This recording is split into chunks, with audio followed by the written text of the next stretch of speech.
Hey, this is Coach G. Welcome to Unbreakable. This is video 3 in a 4-part video series where we begin to build your unbreakable mindset. In video 1, we talked about the 3 C's and how they are the foundation of your mindset. In video 2, we talked about how to build authentic confidence. And today, we're going to talk about building your breakthrough capital. This is using all of your experiences to build a quote-unquote savings account that you can draw upon when you face challenges. And why do we face challenges? We face challenges because this is what makes us better. We face challenges because this is the nature of sport and, quite frankly, the nature of life. So if we want to learn how to face challenges with fluidity and grace and get through them with ease and learn so that we can apply that information to whatever the next challenge is, then we need to have a mindset that allows us to do that. So what we're going to do is we're going to get into this. I'm going to share my screen right now and we're going to get started. Perfect. All right. Building your breakthrough capital. So, revisiting the confidence conundrum, viable confidence comes from facing challenges, not the opposite. Again, the conundrum was I have to have confidence in order to take on a challenge. That's the conundrum. That's where most people get stuck. Okay, it's not that. It's taking on the challenge, having the mindset to take on a challenge, whatever that challenge is. It can be physical, it can be mental, it can be emotional, it can be in the athletic arena, it can be in life arena, it can be in relationships. It doesn't really matter what it is. It's taking on a challenge in order to get better, but it is your mindset that is going to determine whether or not you see the benefits and actually reap them. Okay? The rewards of the challenge. All right, so today, we're going to build a practical system for tracking and leveraging your growth. All right, so learning how to walk. This is a perfect way to help you understand what a challenge is and how to wade through the muck that when you start to become an adult, you tend to put yourself through, which is absolutely unnecessary and will make facing challenges a lot easier. What is the main emotion that dictates your level of success? Okay, I'm just going to give you a second. What emotion do you think dictates your level of achieved success? And I'll give you a hint, it's not a positive emotion. Okay, it's the one emotion that can control any being at any time if it is present. And that emotion is fear. So if we are living in a fear mindset, if we are afraid, we're an outcome-based thinking mentality, we're going to have a lot of trouble facing challenges and getting through them with grace and reaping the benefits of them. Okay? This is why we have to build this bank account, and you'll see why. But let's think about it. This is sort of, you're not going to get out of this one. You were born, right? Every human goes through this. You have to learn how to walk, right? The average 2-year-old falls 40 times a day, 14,000 times a year, and by age 4 experiences nearly 30,000 falls, and at age 4, kids randomly fall for no particular reason. So if you actually look at the statistics, it's between 30 and 40,000 falls that you went through in your lifetime. So think about it. Do you recall ever saying, oh God, I failed again? No. And if you were just replace falls, everywhere you see falls on this slide with fails, they're exactly the same thing. A fall is technically a fail when you put it through the mind of an adult. But it's just what happens when you're learning how to do something new or different or more challenging or more difficult. So we have to reorganize our relationship with this whole challenge and what failure is. And remember, we talked about this in depth. They're data points, data points, data points. there to help you. You have to flip your mindset over in order to reap the benefit. So imagine approaching your sport with the level of persistence and grit and confidence that a 2-year-old learning how to walk approaches. They don't even think about it. They just get up and go, which is what we're going to attempt to do with your mindset. As adults, we protect ourselves from failure for what reason? Fear of fill in the blank. Fill in the blank. Doesn't matter. I mean, when I'm working with adults, you're an adult, I'm an adult, I have adults of all ages, right? Every time it comes down to fear of something, whatever that something is, and it's personal for each, but that's fine. In this case, fear of challenge doesn't exist for a 2-year-old. So we're going to talk about the power of playing up. This is something that I bet you can recall, where when you were a kid and failure didn't exist, you just kept playing up. You just kept doing things that were beyond your current level so that you could actually gain the rewards of learning how to do that through the process of the challenge, through learning how to do it. So playing up is the willingness to face challenges beyond your current abilities. So with big challenges, they also bring with them big possibility of rewards, big growth opportunities, and the big possibility of quote unquote perceived failure. I should have put quotes around perceived, right? Because again, we talked about it last time and we're talking about it now. It's just something that doesn't work. It's a data point. Do it different. That's it. That's all it is. All right. So the key insight is what looks like failure is actually your greatest source of growth. So think about it. You fall. Is it failure or is it a data point? What did I do that created that fall? What did I do that created that position that didn't work out? What do I need to change? Just a data point. There's where your growth begins, and there's where your ability to actually improve your performance skyrockets when you start to take a look at these various places that we want to call failure, but they're just growth actuation points. So let's talk about athletes who play up. I could tell you my story all day long, but it doesn't really matter. Let's talk about somebody that you might know. All right. So Mia Hamm played against her older brother, played against boys teams, made the U.S. women's national team at age 15, played up.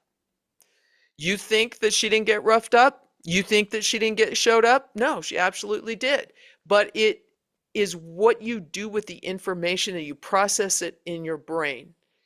How does the information, the feedback that you're getting, what adjustments can you make to make yourself better? And this goes for you. Think about it. When you're out there in the middle of a competition, in the middle of practice, and you do something that is not what you really want it to be, the result of it is not outstanding or acceptable, what are you going to do? You're going to leave it at that, never look at it, never find the data points of how that came to be so that you can reorganize it, change it, replace it? No, you have to get to the point where you're going to look at all of these places and actually create the changes that will improve your performance, whether that is the emotional performance in games, that you can control your emotions and master them, or the thoughts that you're thinking before you go into when all eyes are looking at you and you're about to execute some movement and everything is on the line.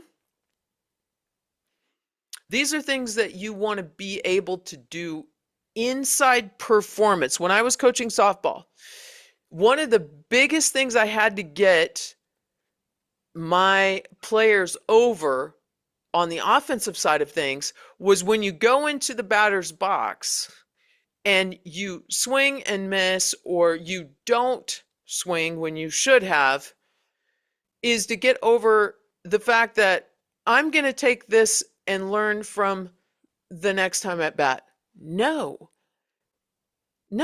Why wait? You're going to learn from it right now. What's the count? You still have more chances. What did you do? What can you change? And how can you make it better? Step out of the batter's box for 5 seconds and remind yourself what you actually need to do. What do you need to do right now?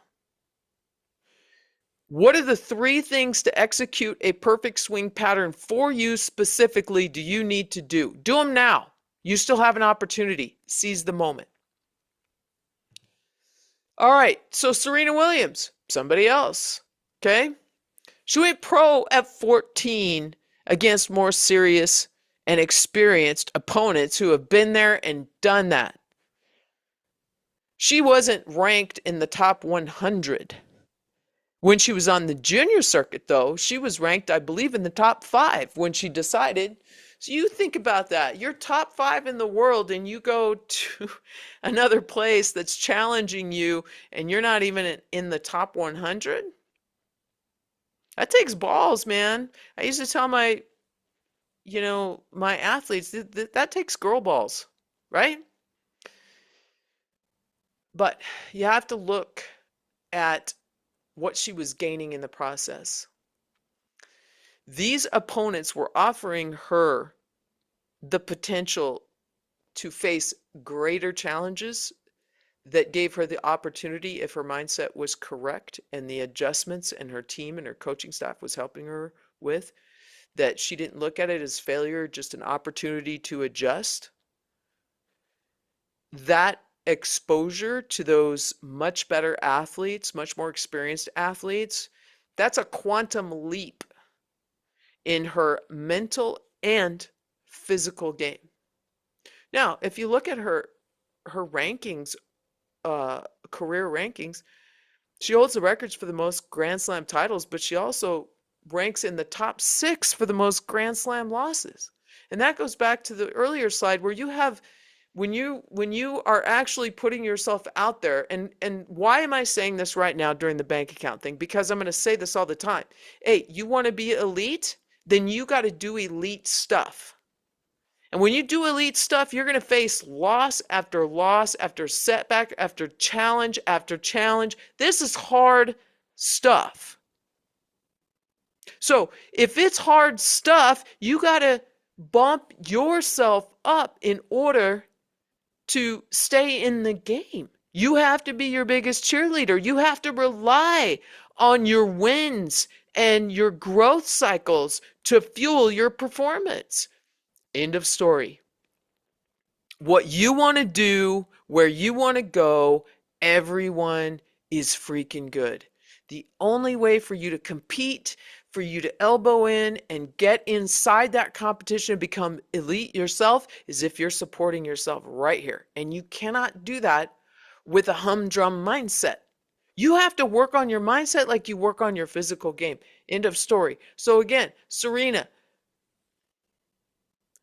record for the most Grand Slams, top 6 all time for the most losses in Grand Slam tournaments. So the greater the challenge, the more you have to gain. Your mindset has to be in that philosophy because you're going to lose a lot, but you gain more and more consistently over time. So let's look at the cycle. You have a challenge, right? You face difficulty. You face a loss, an injury, an opponent that whoops your butt. Now, you go back to the drawing board and you say, what did I do that I need to improve upon? Where can I improve? How can I improve? These are not failures. These are data points to help you get better. This is where your growth and learning development begin in the cycle. And if you recall, as you go through it, and we're going to spend some more attention here, you deposit that into your bank account and then authentic confidence, as you know from before in video number 2. Now, if we look at this right here, this is the deposits. This is what you got to rely on when things are tough. Okay? That. And I'm going to show you how that's going to work. So let's think about your regular bank. Your regular bank, you have a checking account and you have a savings account. Okay? In your checking account, that's where you put your spending money, what you're going to use to pay for your everyday needs. Okay, think of it as your rent, as your mortgage, as your electricity, as your food, all of that. Okay, these now let's flip it. Instead of money, we're talking about thoughts here. Okay, so you're using thought energy to fuel your physical body in the right mindset. You're showing your body, okay, body, we're going to do this, and this is going to help us do that, right? So you're constantly fueling your physical body. Your decision making, you have to use everyday thought fuel for decision making. You use everyday thought fuel to learn and grow. So these investments of mental energy through your thoughts are much the same as paying your bills on an everyday basis. Now, what about the mental savings account? This is where you deposit your accomplishments, your faced challenges, your overcoming obstacles, your big wins, and your comebacks after losses. And this is not an extensive and complete list. This is just giving you the opportunity to understand that inside that savings account, and it's building interest, the more times you face a challenge, the more growth you get. That is the reminder. Put that in my mental savings account, because the next time I face a really big challenge, I'm going to remember all the stuff that I've already overcome because I was willing to face the challenges. I'm willing to recognize this, and that fuels your next challenge. And you have to keep challenging yourself if you want to be elite. And there's only really one way to do it in a healthy way that is sustainable. And this is what I'm teaching you guys how to do. So growth happens in multiple dimensions simultaneously or all at once. So you can have physical growth, technical growth, mental growth, tactical growth, team growth. You can have growth everywhere all at the same time if you recognize it. And the more times you recognize growth, what does that do? That drives emotions that are actually going to fuel your performance, your willingness to take on the next challenge to get better. And remember, we're talking about you want to be elite. If you want to be elite, you have to be able to use this information and this energy in order to fuel your challenges, because they are so great and because this is freaking hard. All right? So let's take a deep dive. We're going to do sort of a deep dive into a particular athlete. And this is Michaela Schifrin. And I remember watching this whole thing thinking, oh, man. But you know what? I really gained a lot of respect because she just kept showing up and showing up and showing up and showing up at these Olympics. Okay? So she began competing internationally at 15. All right, that's pretty young. Again, that's all these athletes that we say are great are athletes that played up and used their mental bank account, whether or not they understand that that's what they were actually doing. They pushed technical boundaries, right? They expanded by doing things that if they would have stayed stuck where they were competing at juniors or whatever, they would have never been challenged to uncover their physical abilities. So she pushed her technical boundaries. She began competing in all 6 alpine skiing disciplines. Okay, and they're all very technical. So think about it. She's not learning one skill and honing in and mastering. She's learning a variety of different skills, which means that she's got a lot of energy going out, which means that her gains for each of those disciplines might be a little bit less because there's so much to learn.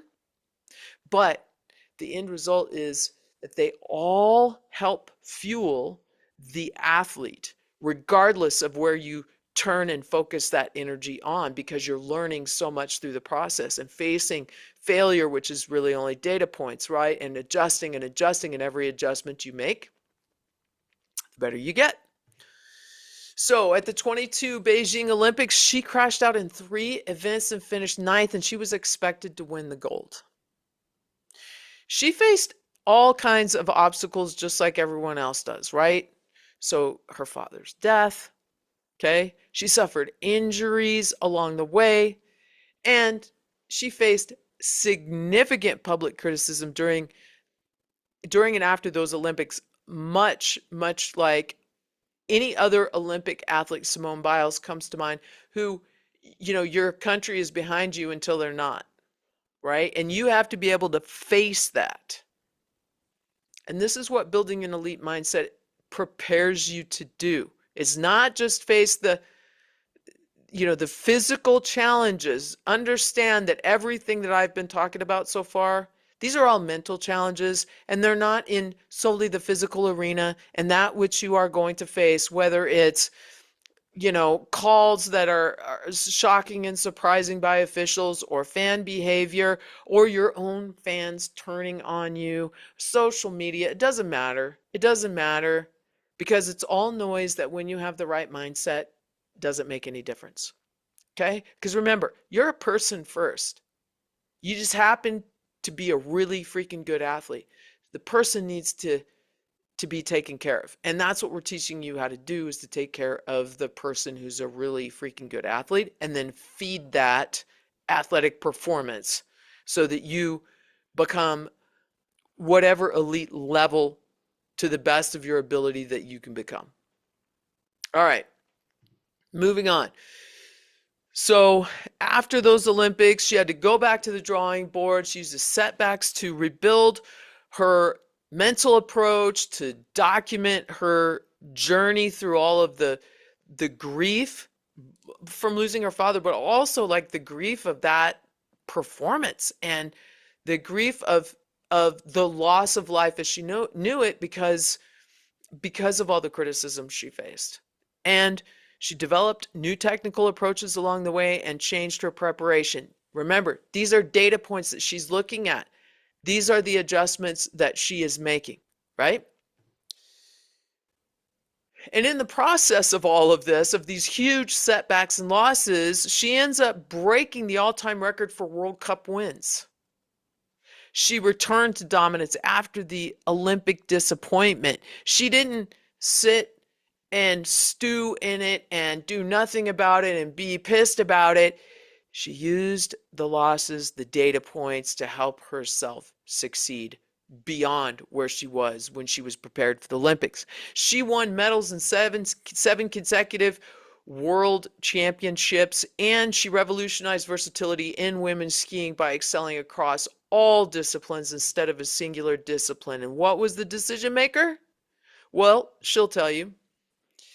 This is an April 2023 interview about a year after the Olympics, when this was a CBS interview that she did. And basically, you can read it for yourself. But when we look at this, she says, every single thought that goes through your head is some version of, oh my gosh, the world is ending. And if you recall in the first video that I did, that catastrophic stuff, she didn't know it was there until the pressure was so high at the Olympics, and she became open to entertaining that idea. She didn't have a game plan. She didn't have that mental game plan ready to go to handle it, so that she knew, oh yeah, of course, this is just a human experience that I'm experiencing because it feels so big. And instead of allowing that to take over, I need to really focus, because this is going to be a learning experience anyways. Now that's only a single anchor statement, and it's very non-specific, and you're going to learn how to build very specific anchors for you specifically in your sport, in what your character is, what your style is, and who you are. She goes on to say, going to the Olympic Games, I was prepped for the idea that I might fail, but I wasn't prepped for the feeling like I failed. Now everybody hates me, and this is the stuff that I'm talking about. It is not just the performance, it's all of the other stuff that comes with it as well, that oftentimes throws us under the bus because we're not prepared for it, and we don't even entertain the idea of it. And yeah, maybe it shouldn't be there, but it is. So you need to have a mindset and a preparation process for everything. Okay? Excuse me. And then she says, and it even got worse than that. That was a New York Times 2023 interview. So she goes on to say, I had to sort of rebuild from zero. It was honestly like being a beginner again. And this is the beautiful part, because this is where she took the approach that I'm talking about and said, all of that crap has got to go. It's like reorganizing everything. It's like taking everything you ever thought you knew, ever practiced, and saying, nope, wipe the slate clean, and I'm starting over fresh, one thing at a time, and I'm gonna get to know it really, really well. And she says that was really unsettling at first, because you have to give up, right? Parts of you that say, yeah, but that worked at one point. Well, maybe it did, but it doesn't work now. Or I don't know how to work it well right now. But then it became freeing. Like, okay, if I'm going to start over, I'm going to start over with everything, and I'm going to learn something that actually works for me. Now I'm a different athlete than I was 2 years ago, and I'm going to figure out what I need right now to help me succeed. Because I still have goals, I still have dreams, I still have aspirations. I want to know who I am now and how to make that work. Excuse me. And life is really interesting, because when you're really ready to up level, oftentimes I find this is where a huge devastating loss comes in, or an injury comes in, right? And it gives you an opportunity. It's an opportunity to look at everything you've ever done, and all the things you thought you believed in, and all the things you thought you've, had down and worked for you. And that is an opportunity to realize maybe they don't work for you anymore. And maybe you need a new system because you've already outgrown it. That's the growth mindset I'm talking about. So you have to be willing to go into these things and up level. And it's never this was great. It served you. It's not a failure. It was great. It served you until now. But you know what? You grew out of it. So it's time to go again. All right. So how do you decide to take on the thing that you fear the most? Right here. It's the same thing that we talked about as the confidence cycle, right? Face the challenge, get the growth, deposit the evidence into your mental savings account. And that increases over time. The more times you run through this cycle, then you're building authentic confidence more and more and more. So you begin to build your unbreakable growth capital. All right, so what challenges have I already overcome, and what makes this new challenge any different? It doesn't. It may seem different, but you have to now use your completely capable rational brain to take your microscope, pull it back, and say, it's just another challenge. I don't need to fear this. If I fear it, it controls me. And it's just a thing. I've already done this a million times. What makes this any different? Every challenge you face is evidence in your unbreakable bank. Your history of resilience is your greatest predictor of future success. The difference between who you are and who you want to be is exactly what you do next. Are you going to take on the challenge? Are you going to be self-critical? Are you going to be judgmental? Can you literally reorganize your relationship with failure? Can you see it as data points and take on the challenge? Can you celebrate who you are and love yourself right now unconditionally? Because that's the whole process of learning how to do this. All right? And learning how to do it well and it be sustaining. And everything that I do has to be sustaining. And that's what I'm going to teach you. It's not some gimmicky thing that you can try and, oh, great, it works, but it really doesn't. Everything that I talk about is stuff that I've used, that I've developed over time. And I want to give it to you. This is a pay it forward opportunity. I want to give it to you. You know why? Because I'm tired of seeing female athletes feel embarrassed about making mistakes and put themselves through mental hell. There's no need for that, and you do not have to do that. It is unnecessary. It's not helpful. You're elite. You have to start treating yourself as such. So in the next video, we're going to start talking about how to use your emotions as fuel for your physical body. And we're going to talk about some proof of how that works, how to do it. And remember, again, I want you to be able to show up at a job interview, at a championship game, at the first game of the year, at a qualifying competition. I don't care what it is.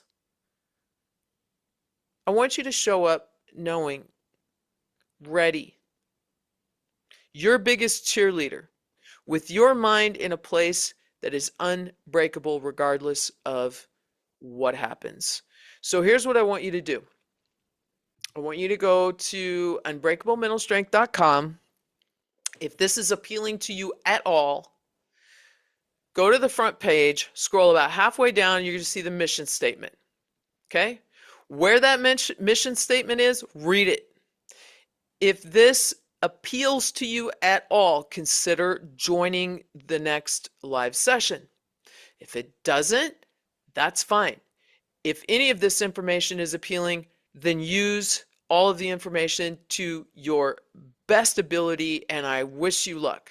But if you want to actually begin to build an unbreakable mindset that is going to serve your athletic goals and dreams, but also prepare you for everything that you're going to face in life, then very much watch the next video, read the mission statement, and consider the possibilities. In the meantime, I wish you the best. And this is Coach G, and I will see you on the final video in our 4-part series, How to Use Emotions as Physical Fuel for Your Athletic Pursuits. Thanks very much. I'll see you on the next one.